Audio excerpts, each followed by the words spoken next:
জিন্দেগিটা বোঝেন সূর্যের মতো। সূর্যটা পূর্ব গগনে যখন উদিত হয় তার মধ্যে কোনো পাওয়ার থাকে না, কুসুমের মতন দেখা যায়, চোখ দিয়া তাকাই থাকা যায়, ক্রমান্বয়ে উপরের দিকে ওঠে আর তীব্রতা বৃদ্ধি পেতে থাকে।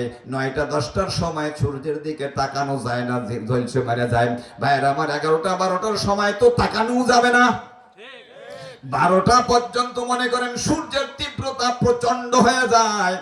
এরপরে আবার যখন সূর্যটা আবার একটু পশ্চিম দিকে ঢলে যায় তখন আবার তীব্রতা হ্রাস পেতে থাকে। আসরের সময় আবার একেবারে অনেকটা কমে যায়।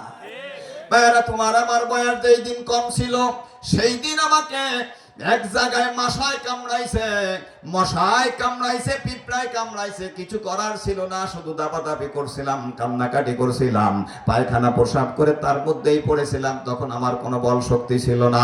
আস্তে আস্তে আস্তে আস্তে আমি একটু বড় হলাম, 10 12 15 বছর হলো।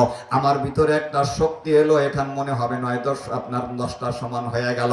হতে হতে ভাইরা আমার যৌবন কালটা পুরো শক্তিটা 30 থেকে 40 পর্যন্ত মনে রাখবা। এবার তোমার 40 বছর বয়স হলো মানে জিন্দেগির 12টা বেজে গেল। 50 বছর হইছে মানে মনে করো 3টা বেজে গেছে। 60 বছর হইছে মনে রাখবা তোমার জিন্দেগির আসর হয়ে গেছে। 60 বছরের পরে ওই আসরের পরে যেমন সূর্যের তীব্রতা জোহরের মতন দুপুরের মতন আর কোনোদিন হবে না। 60 বছর বয়স হয়ে গেছে, যতই তুমি মেডিসিন খাও আর যা কিছু করো কোনোদিন তোমার যৌবন আর ফিরে আসবে না। ঠিক না আমার ভাইরা? একজন মানুষ জাগতিক কামাই ইনকাম করার জন্য মনে করেন বেছে নাই যৌবন কালটা। কথা বলেন, বিদেশে যাক দেশে থাক, চাকরি করুক, ব্যবসা করুক, ড্রাইভারি করুক, যা করুক, সে মনে করে এখন সময় গায়ে শক্তি আসে যদি কামাই করে না রাখতে পারি তাহলে ভবিষ্যতে করব কি, বুড়ো হয়ে খাবো কি, করব কি। যার জন্য একজন মানুষ হয়তো 15 বছর 20 বছরও বিদেশে কাটায়, আসল জীবনটা তার বাইরের দেশে কাটায়, দায়িত্বে কাটায়। এখন কিছু কামাই করে না রাখলে পরে করবোটা কি? আমার ভাইরা, দুনিয়ার ব্যবসা বাণিজ্য, চাকরি বাকরি, বিদেশ সব কিছু যদি আমার যৌবন কালটাকে বানাই নিতে পারি তাহলে আখেরাতের ব্যাপারে কেন বোঝো না? আমার আখেরাতের কামাই করার শক্তি এখন পরে পারবো না। আমাদের এলাকার একজন মুরব্বী চরমনার মুরিদ, আমার ভাইরা জিকির আজগার করতেন, মাসিক ইস্তেমায় খুব আসতেন, লোকটা খুব ভালো আমলি। একদিন আমি ঘোড়ইগাতি যাব জিকির করার জন্য, সাপ্তাহিক হালকায় জিকির। ওনারা আমি বললাম যাবেন নাকি, চলেন। উনি বলতেছে হুজুর শরীরটা ভালো না, যেতে তো মনে চায়। আজ নসিহতটা শুধু পাইকাই প্যান্ডেলে নয়, আজ নসিহতটা ওই জায়গা থেকেও হাসিল করতে হয়। আমি চিন্তা করলাম আজকে যেমনি ভাবে এই লোকটা ইচ্ছা থাকা সত্ত্বেও যেতে পারছে না, সে এবার নিজের অক্ষমতা প্রকাশ করছে। যদি বেঁচে থাকি এমন একটা দিন আমারও তো হবে, আমিও তো ইচ্ছা করেও ভালো কাজে যেতে পারবো না। কাজেই আমার ভাইরা, ইনকাম করার জন্য যেমন যৌবন কালটাকে আমরা বেছে নিই দুনিয়ার ইনকাম, আখেরাতের ইনকাম নামাজ রোজাটাও এই সময় করতে হবে না বুড়ো বয়সে। বুড়ো বয়সের ইবাদতটা তেমন একটা জোরে রয় না।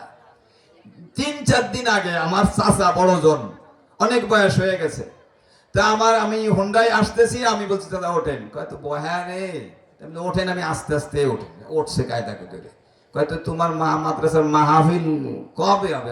আমি কলাম দিই আপনার ওই যে অমুক তারিখ, মনে থাকে না। তা পরে উঠতে তো কেছে যে কায়ম আমার সওয়াল আমার মনে থাকে না, ও আমার কি হয়? আর হাসেন কে? দেখুন শরীফই আছে। আমার ভাইরা, নিজের ছেলে কি হয় তাও মনে থাকে না। আমি যখন হাটাজারিতে পড়তাম আমার মনে আছে আমাদের এক চাচা একদিন ওরকম ভাবে কথা প্রসঙ্গে কয় আমার কয়টা ছেলে মেয়ে তা আমি মনে করতে পারি না।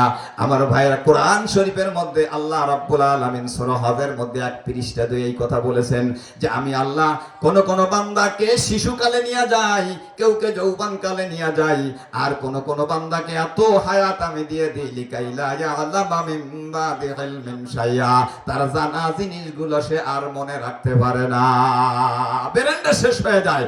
তাহলে ভাইরা, এই লোকটা নিজের ছেলে তার কি হয় তাই মনে নাই, তাহলে সে 4 রাকাত পড়লো না 5 রাকাত পড়লো, এ ঠিক রাখতে পারবে? তাহলে নামাজ যা পড়ে ওযু আছে না না আছে তাই ঠিক থাকবে?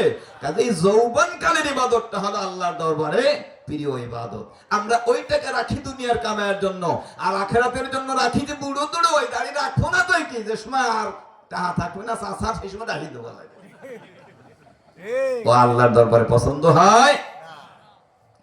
আমার ভাইরা আল্লাহু আকবার, আসেন আমরা আখিরাতকে প্রাধান্য দিয়া আখিরাতের কাজ কামগুলো আমরা করব।